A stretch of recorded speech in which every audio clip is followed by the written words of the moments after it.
So it amounts to this, that when we try to help anyone, actually what do is to help ourselves.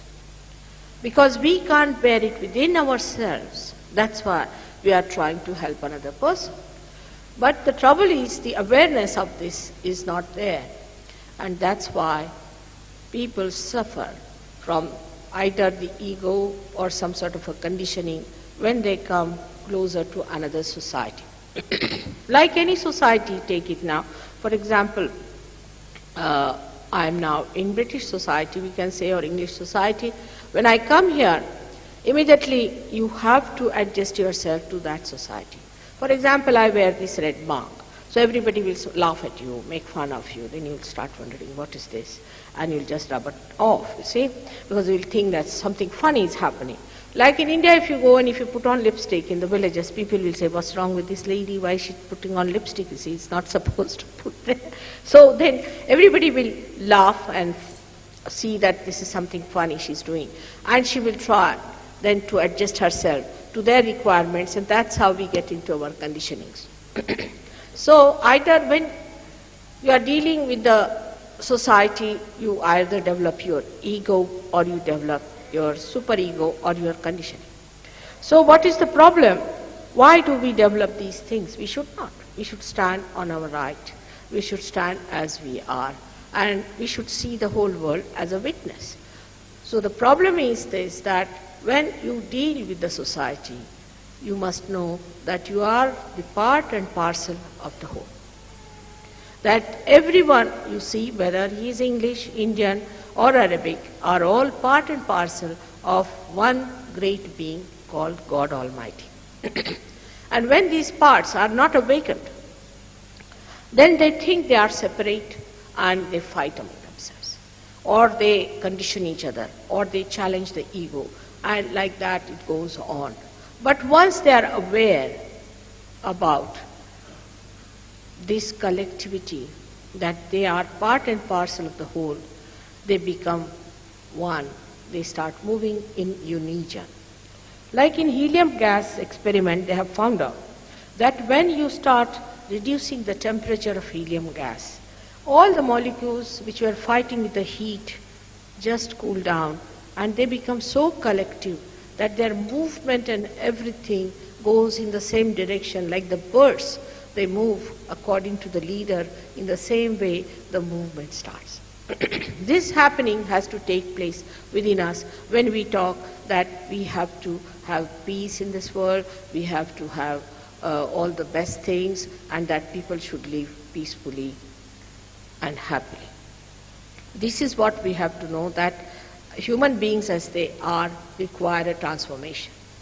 Unless and until they transform to this new awareness of collectivity, they cannot adjust themselves to society, to another person. Also you will see that you meet a friend, you say he's my friend, or you say he's my brother, or he's my sister, this my business starts coming, and you feel it's something very close relationship. But suddenly you discover that no, he's my enemy. And then you can become such enemies that you would not believe that you were ever friends, and that you will also expose the another person to such an extent that you are amazed at yourself. This happens to us because we do not know about the person with whom we are friendly, that he is also part and parcel of the whole, and that we have to awaken that in him, that awareness, so that he realizes that we are all part and parcel of the whole. Now, within us lies the power to make us collectively conscious. And this power is lying in the triangular bone called the sacrum, which we know as Kundalini, but in the Bible it is described as the Holy Ghost. Now this Holy Ghost that we know about in the Bible is very ambiguous for many people, because it is not clearly described what this Holy Ghost is. And I asked a priest, I said, what do you mean by a Holy Ghost? So he said, I am agnostic. So I asked him, then what are you doing there? If you are agnostic, if you don't believe in it, then what are you doing there? He says, I am doing my job. So the whole thing boils down to a job for them. when they cannot explain it. But it can be very clearly explained that this is the power of the primordial mother. We have the Father, we have the Son. But what about the mother? Have you heard of a father and a son without the mother? So this is the primordial mother who is the Holy Ghost. And she is the one reflected within us as the Kundalini in the triangular bone. Now, this triangular bone is very important because it was called by Greeks as sacrum, meaning sacred. So they knew about it, that there's something sacred lying in this place, which is a power, or maybe they knew it was the Holy Ghost.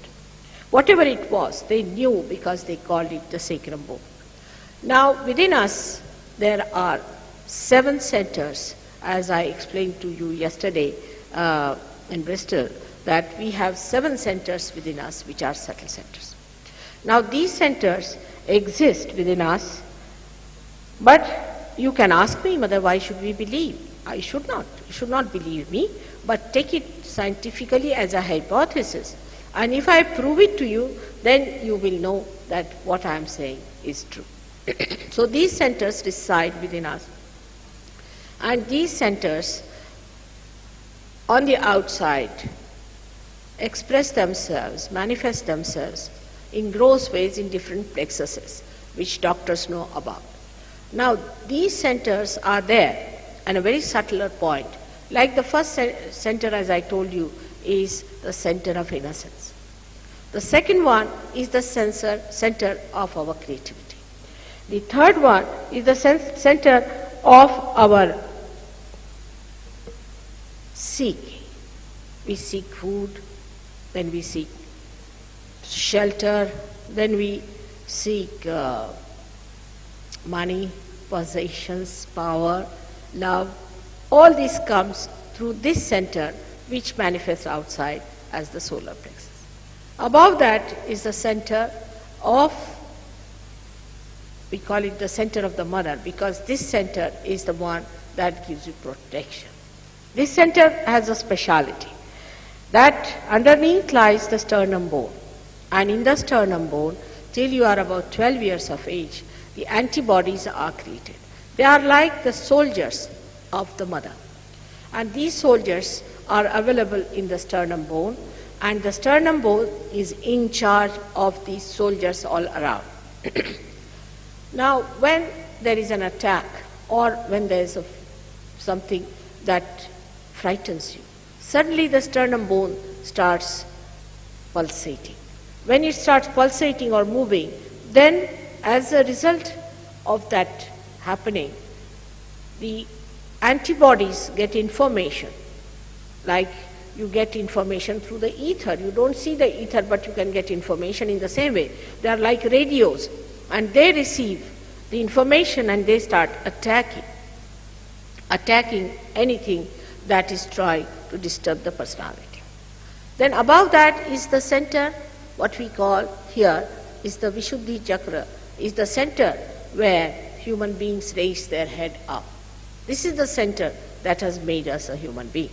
And from this center only rises the ego and superego, because this is the center of collectivity.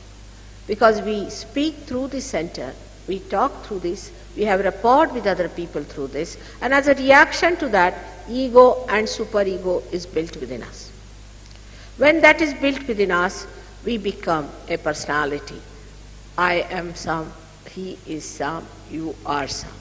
At that point, we become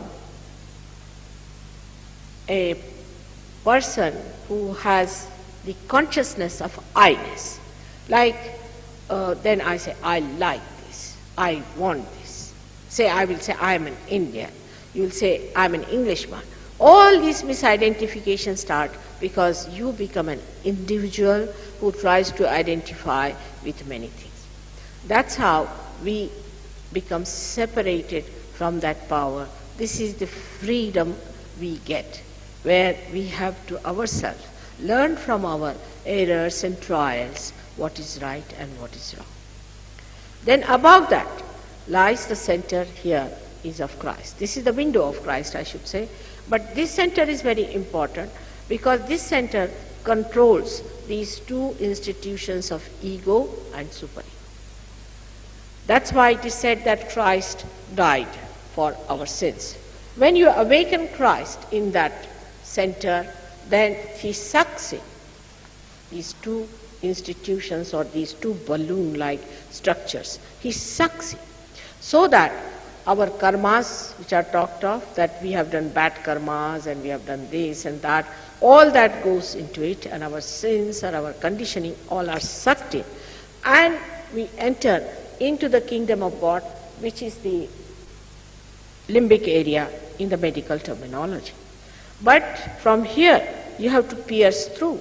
And this piercing through is the destination through which you have to come out, and is placed at the fontanelle bone area, where you get your baptism. But baptism, as I told you yesterday, is just an artificial exercise. Actual baptism is when this Holy Ghost rises and you start really feeling the cool breeze on top of your head. This is a miracle. It is. Not to believe in miracle is not correct. You should keep yourself open. Even you may be an intellectual, you must be honest about it, that if you have not known a miracle, that doesn't mean there are no miracles and that miracles do not happen, but keep the point of view of a scientist who wants to see for himself if it is so.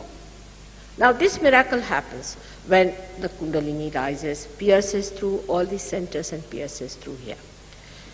Now how these centers are constructed, we should see that also very clearly. We have in our body an autonomous nervous system. Auto is a word, means myself.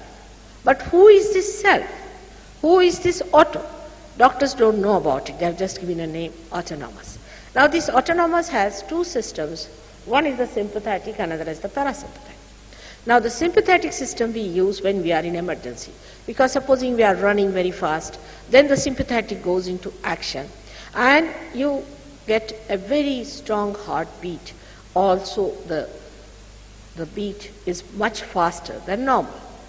This is done by the sympathetic activity. You can raise the rate of your heartbeat, but it reduces automatically.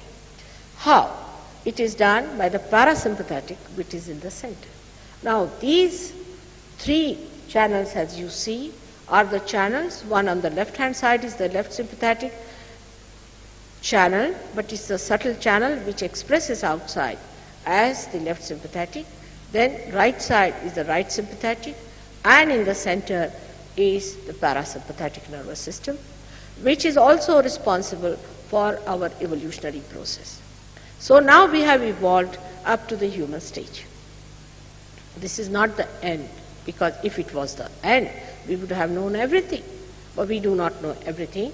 We have to jump into another awareness, which Christ has described, the second birth, but not of flesh, or not of changing clothes or doing something outward thing, but it's a happening within you that makes you something. You become something. It's a question of becoming.